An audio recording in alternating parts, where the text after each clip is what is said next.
All right, I'm going to do a quick video lecture here about in first couple pages of section 8.5, power series.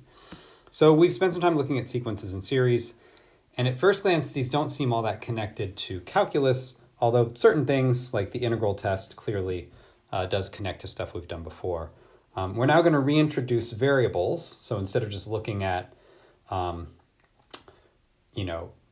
series as these things that are certain numbers being added up, we're actually going to start talking more about including variables.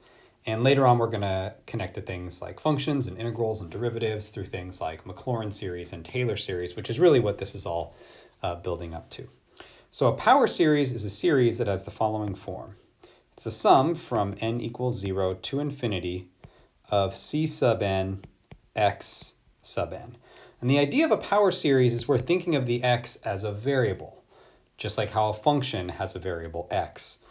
And then the c sub n are coefficients for this series, and those might change.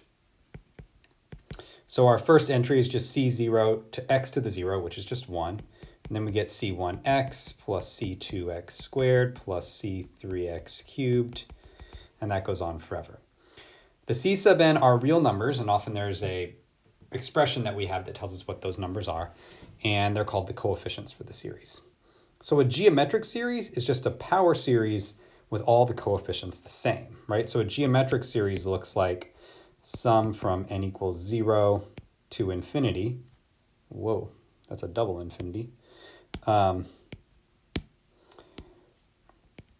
equals 0 to infinity of a r to the n. So our c sub n is just a for every term in the series. It's going to be the same.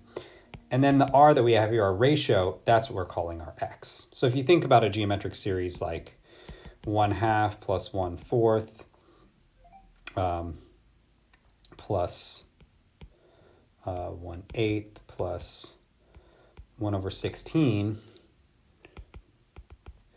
the r here is 1/2, that's our ratio. And what is our a? Well, that's just our first term, which in this case is 1/2. And it's going to be the same for every single value of n. And it looks like I did that example 3 and completely forgot about it. So let's do that now. X to the 0 plus 1/2 to the 1, x to the 1 plus 1/2 squared, x squared. Actually, this is a little different than the geometric series I talked about before. And that goes on forever.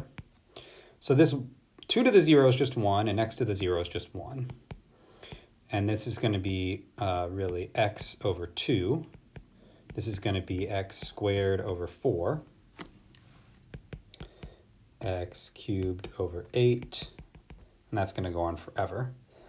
And notice you can think of this as like a function, as a polynomial that just goes on forever, right? So if I wanted to find if I called this f of x, I could do f of 0.3, and I would just be plugging in 0.3 for all the x values. That's what we're going to be doing in a little bit.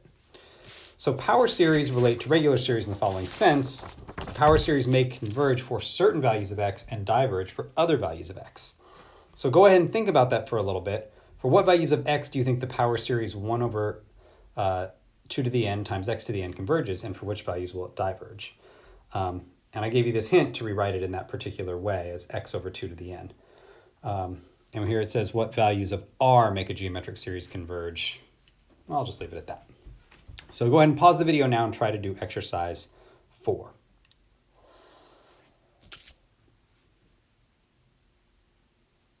Okay. So our ratio here, r, is just x over 2. And we know that if we're thinking of it as a geometric series, that will converge if the absolute value of r is less than 1, which means the absolute value of x over 2 is less than 1. I can multiply the 2 to the other side, and that means the absolute value of x is less than 2. And that you could also write that as -2 is less than x is less than +2. And of course, it diverges if your absolute value of x is greater than or equal to 2. And you can check if you plug in, say, x equals 2, what you're going to get is just the sum of a whole bunch of 1s going on forever. That's definitely going to diverge. We're going to stop the video right there.